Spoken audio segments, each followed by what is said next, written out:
Folks, hashtag we tried to tell you. Folks like me tried to tell NABJ it was an awful idea to bring Donald Trump, especially with the panelists who were questioning him today.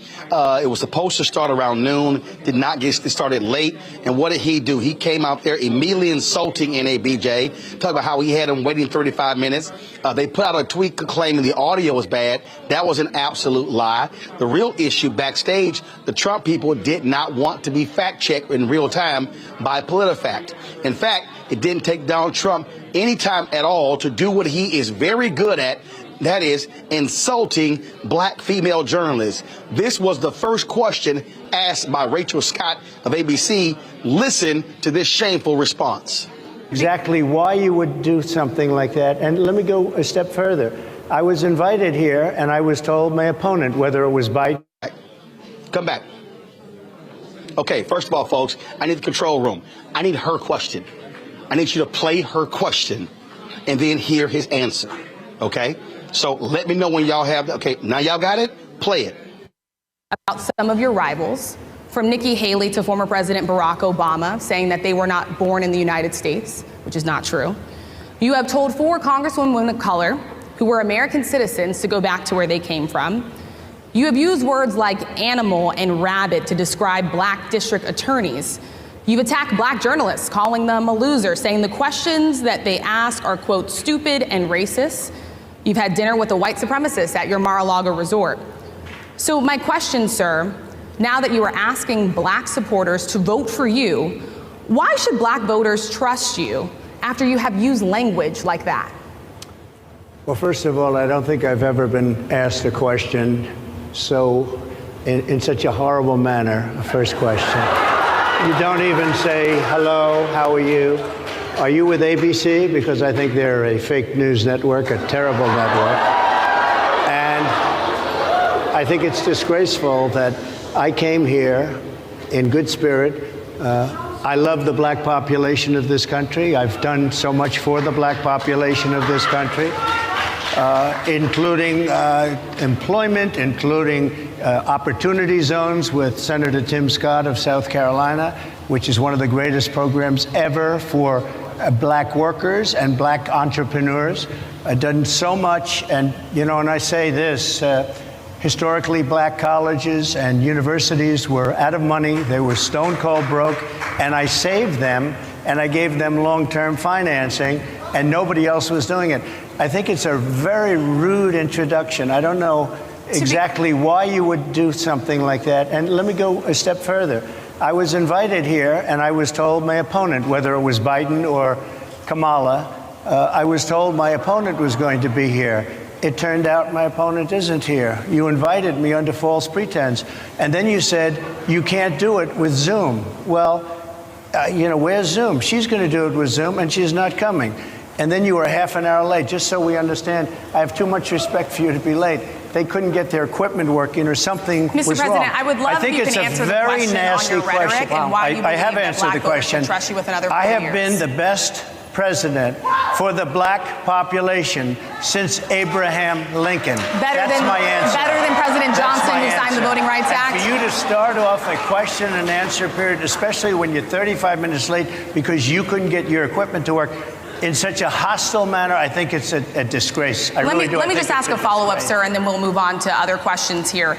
Some of your own supporters, including Republicans on Capitol Hill, have labeled Vice President Kamala Harris, who is the first black and Asian American woman to serve as vice president and be on a major party ticket, as a DEI hire. Is that acceptable language to you? And will you tell those Republicans and those supporters to stop it? How do you define DEI? Go ahead. How do you define diversity, equity, and inclusion? Okay, yeah, go ahead. Is that what your definition? That is give me a definition the words then. Would you give me a definition DEI. of that? Give me a definition. Sir, I'm asking you a question, a very direct question. Define it for me, if you would. I just defined it, sir. Do you believe that Vice President Kamala Harris is only on the ticket because she is a black woman? Well, I can say no. I think it's maybe a little bit different. So I've known her a long time indirectly, not directly very much, and she was always of Indian heritage, and she was only promoting Indian heritage. I didn't know she was black until a number of years ago when she happened to turn black, and now she wants to be known as black. So I don't know, is she Indian or is she black? She is always But you know identified as what? a black woman. I She went to a respect historically either black one. college. I respect either one, but she obviously doesn't, because she was Indian all the way, and then all of a sudden she made a turn and she became a black person. Just to be clear, sir, do And you I believe that think she is somebody should look into that too when you ask continue in a very hostile, nasty tone. It's a direct question, sir. Do you believe that Vice President Kamala Harris is a DEI hire, as some I really Republicans don't have know. said? I mean, I really don't know. Could be. There are some, and there are plenty. I know this lady right over there, Harris, is a fantastic person who just interviewed me at length. And we had a great interview, I think, and I heard you got very good ratings on that Well, interview. you told me it was the longest one of your life, so we had a good discussion. Look, I want to talk about why you're here today. I mean, it is not lost on us how divided we are as a country. And as you were coming today, we really got to see that we are... Okay, pause right there. Okay, first of all, there's no way in hell I'm going to let y'all even go and run that shameful, despicable question from Harris Faulkner, who was a total embarrassment on the panel today. The young lady, I don't have her name, from Semaphore, she had no business being on that panel. The only person on that panel, the three people asking questions, who brought credibility, who brought toughness, and who was trying to hold Donald Trump accountable was Rachel Scott from ABC News.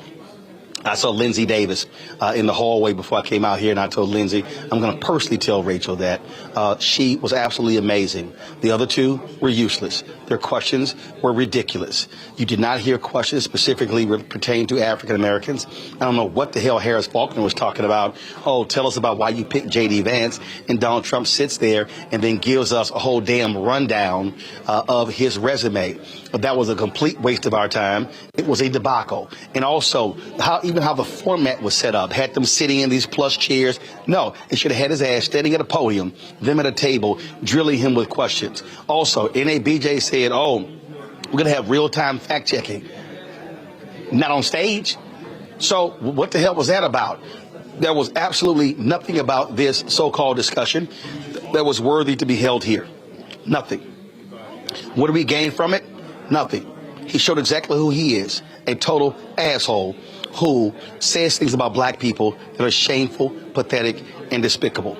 Donald Trump showed us exactly who he was, but NABJ embarrassed themselves when it came to the ground rules that were taking place. Well, they established it was not a strong panel other than Rachel Scott. How the format made no sense whatsoever. And let me tell you something right here. The moment Donald Trump insulted Rachel Scott, somebody in leadership of NABJ should have stood up and said, wait a minute, you have consistently insulted black female journalists, including April Ryan, including Yamiche Alcindor, who was sitting there on the second row there. You are not going to do that. We're going to have a respectful conversation, but you are not going to be insulting our members. And nobody did that. They allowed those three sisters to sit up there defenseless against the constant barrage of attacks from Donald Trump, calling ABC News fake news. That's why he also shouldn't have been invited, because that's what he does, talking about fake news. This man has had a war against media because he cannot stand being fact-checked. He cannot stand being held accountable. And so what you heard was him repeatedly, over and over and over and over and over again, lie in that session today. Okay? That was no false pretenses. It wasn't, oh, if she comes, you come. That was never the case, and he knows it. So he lied about that. Now, I was told that the audio company, that when they got there, they said audio went out. I don't know what the hell this, Encore, I don't know what the hell that company was about. I don't know what the hell they were doing, because guess what? We were sitting in there. You can hear the voice of God person, announcer. You can hear the music playing. So that made no sense whatsoever. And so he tried to sit here and try to portray black people as being, color folk, color time, being late. That's what he actually tried to do. And so it made no sense whatsoever. NABJ made us look weak. People all around the country and the world are talking about this here. Very few people are defending what actually took place. And again, if you out there and you black and you even think about voting for Donald Trump after what he did there, it was lies. He sat there, talked about HBCU funding. Oh, they were going broke. I guarantee their funding. That was an absolute lie. Undoubtedly a 100% lie. oh, these immigrants, they're taking your black jobs. Lie. The serial liar showed us exactly who he is. I think you got some other clips. Y'all can play the next clip. Let's see what this fool, what else this fool had to say. Divided along. People from invading our country that are taking, frankly, a lot of problems with it. But one of the big problems, and a lot of the journalists in this room I know and I have great respect for, a lot of the journalists in this room are black. I will tell you that coming from the border are millions and millions of people that happen to be taking black jobs. You had the best. What exactly is a black job, sir? A black job is anybody that has a job. That's what it is. Anybody that has a job. All right. And Mr. President, they're taking the employment away from black people. They're coming in, they're invading. It's an invasion of millions of people, probably 15, 16, 17 million people. I have a feeling it's much more than that. And everybody's been seeing what's happened. Again, I can't even play. I can't even assault the eardrums and the brain cells of the folks who are watching and listening any longer. Again, what you're hearing right there is an absolute, complete, undoubtedly liar. 50, 60, 70 million. That is what he does. And this is why you do not platform serial liars, because they are going to lie. This is why you have to fact check on stage to his face in real time. This is why you have to shut him down. And listen, again, Rachel handled herself. This is also why I made clear you need a black man on that stage. I was critical that you did not have a black male journalist. Let me be real clear. If they had 3 black men and no sisters, the sister would be upset. And I'll be sitting right there with them saying there should be a sister on this doggone stage. But what I'm trying to explain to folks is that you saw evil on display. You saw how this man will say whatever, who will insult people. He has no decency. He has no morals. He has no values. He has no integrity. Even his own nephew has talked about his racism. Even his own sister has talked about the kind of person that he is. I want to bring in our panel right now, and I'm sure they can't wait to say something. Robert Patillo, host, People, Passion, Politics, 1380 WAOK, out of Atlanta. Monique Presley, legal analyst, host, Make Sense with Monique Presley. Joy Cheney, founder of JOI Strategies. Glad to have all 3 of you on the panel. We don't have Monique yet, so let me know, y'all, when she's there. Robert, your assessment of that crap that we witnessed today here in Chicago. Well, the road to hell is paved with good intentions. I think it could have been a constructive argument. It could have been something where we actually got a contrast between both parties and what the positions were for the African-American community. What we got was what we saw, which is the standard Trump lies, obfuscations, filibustering, running out the clock when there are tough questions that he doesn't want to answer. And there was very little information portrayed. I still have no idea what President Trump's policy is on healthcare.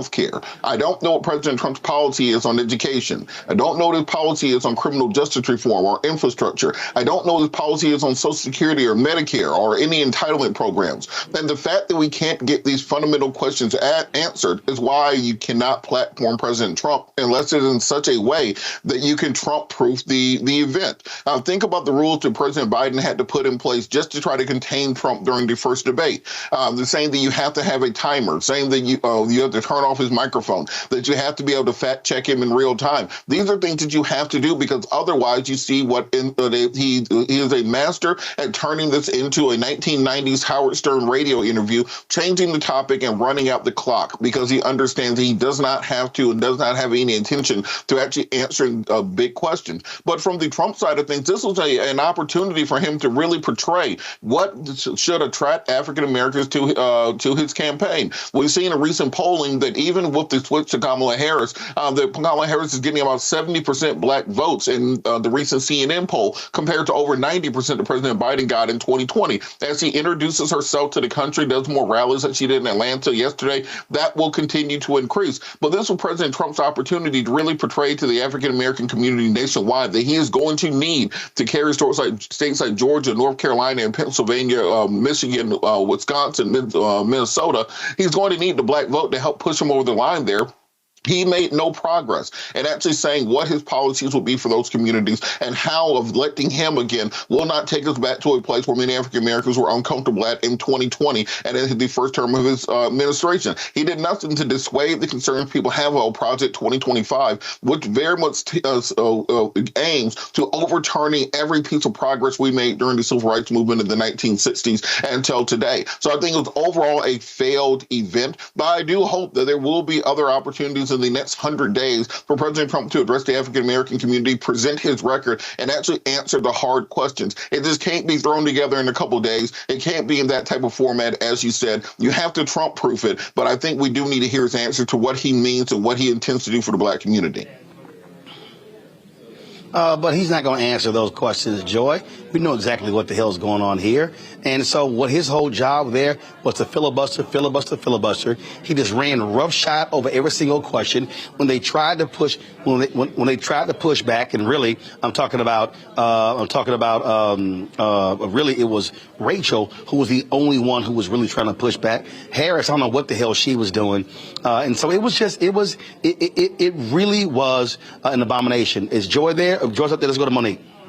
Yeah, listen, it's not normal time. Okay, Joy, go right ahead. Can you hear me? Donald Trump isn't normal. Yep, go right ahead. And I think I can hear you, but I don't. Can you hear me? We hear you. Go ahead. Joy, right. We can hear you. Go ahead. Donald Trump is not normal. He is just a complete aberration. He is not someone that you can say, I'm going to have this guy on. He's going to share his policies. He's going to move forward. It's not that. And I think all of our groups, including some of the groups that I advise, we learned a lot today. You cannot simply have him on. Robert is absolutely right. You can't simply have him on, and you may not be able to have him on at all because he doesn't want to abide by rules that are about showing who he is as a candidate and what he would bring to the table. Or maybe that is what he's showing. He's a fool. He's engaged in insult. He's engaged in playing and circus making. This was not about bringing on black voters. This was about ginning up what he perceives to be is a white male racist base. That's what this is. He was performing for them, throwing things at the wall, seeing what might stick, right? I mean, it's almost like improvisational performance art. And we have to put it in the proper context. You can't be serious when you're dealing with a clown. Sometimes you have to say, you know what, sir, either you live by these rules so that we can actually have a real discussion, or you don't show up at all. Or you don't invite him because you know what he is going to do. Guys, Monique said her signal is freezing. We're trying to actually get her back on. There was a question that was asked regarding Sonia Massey. And my God, ask the question. Kadia Gobas with Semaphore. And again, I mean, I don't know who she is. You know what? I'm sorry. Somebody has to say it. Kadia Goba should not have been on that stage. So here was a Sonia Massey question. I'm sorry? It's very clear. I hear you. Okay. So Sonia Massey, someone from Illinois, an unarmed black woman, was shot the other day in her home by a deputy sheriff. The deputy has since been charged with murder. You've said police would get immunity from prosecution if you win. Why should someone like that officer have immunity, in your opinion? Immunity? Immunity. I don't know the exact... Right there. So pause. Okay, so here's why I was ticked off by listening to that. First of all, Sonia Massey, unarmed woman in her home, shot. No, she was shot and killed. She was shot in the face by the officer as she was boiling a pot of hot water. She says, I rebuke you in the name of Jesus. Then he shot and killed. Well, she didn't say how the sheriff has apologized. Then she says, well, you said immunity. No, he said 100% immunity for all police officers so they can do their job. Here's the other thing which I don't understand in NABJ. Why in the hell are you not rolling clips? Why are you not saying, this is what you said, play the video? I mean, I don't understand that. We produce television every single day. How about you actually produce this questioning? So anyway, play his pathetic answer. But I saw something, and it didn't look good to me. It didn't look good to me. Are you talking with the water, right? Yeah, well, police unions are not backing this person either. Okay. But again, they're going to be charging the officer? I guess they're charging the officer. So why should he receive immunity? Well, he might not. I mean, it depends. It depends on what happens. I'm talking about people that are much different cases than that. We need people to protect ourselves. And by the way, in Chicago, as an example, a few weeks ago, July 4th weekend, they had 100. Stop the video. Classic. Guys, when I say stop it, you should have stopped it. Here's the deal. That's classic Trump. It's classic Trump. Pivot. Don't want to actually answer the question. That's where you say, no, 1 second. Well, it depends upon the circumstances. Here were the circumstances. She felt that was an intruder. She called the cops. She ends up dead.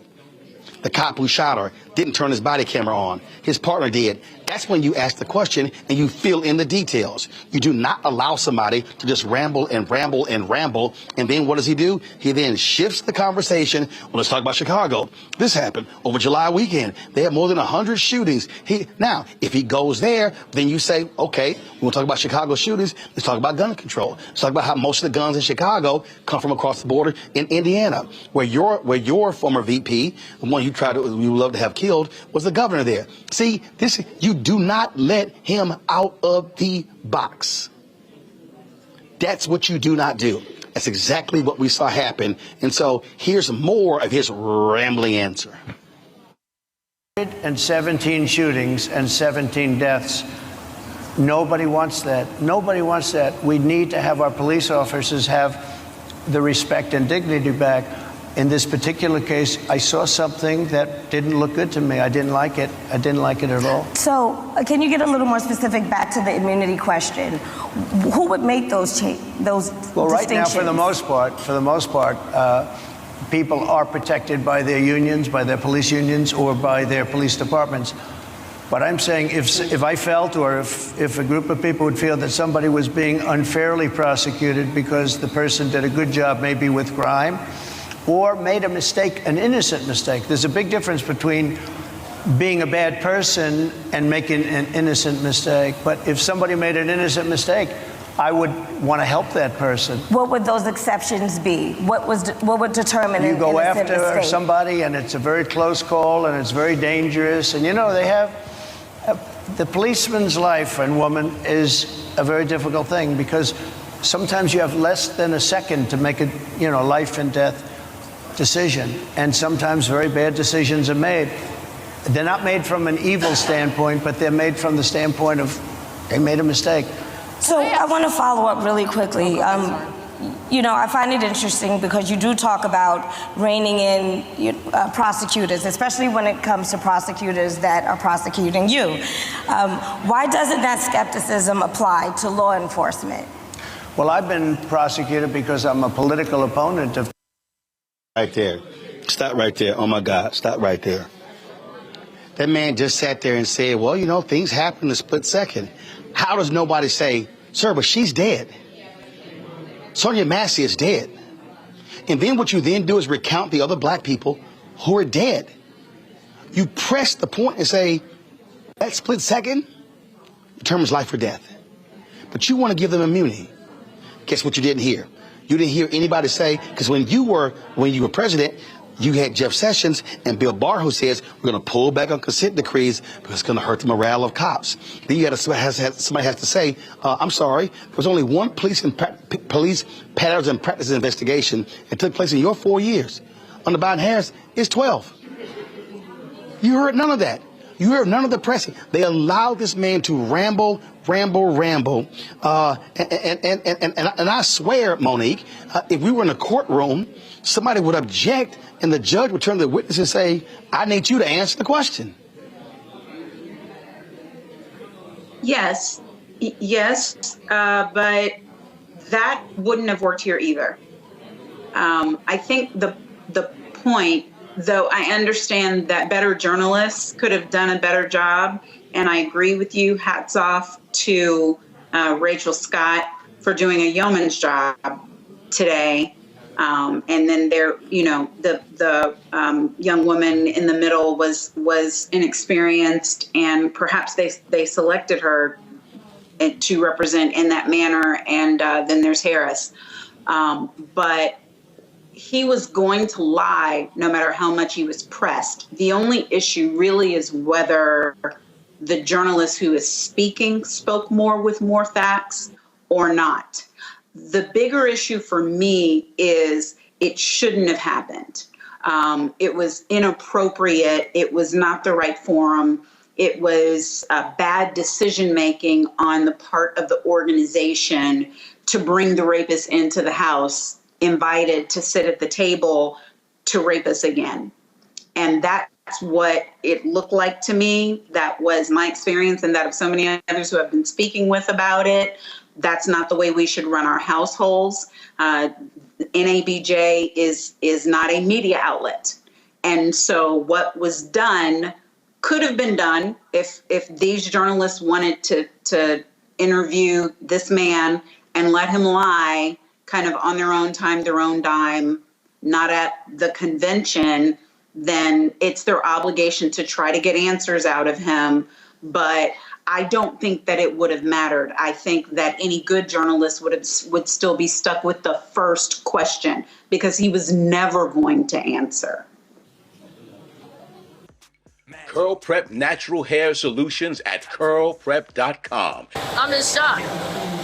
For curls, locks, braids, twists, and even those wigs and extensions. Women, men, and children are loving this line.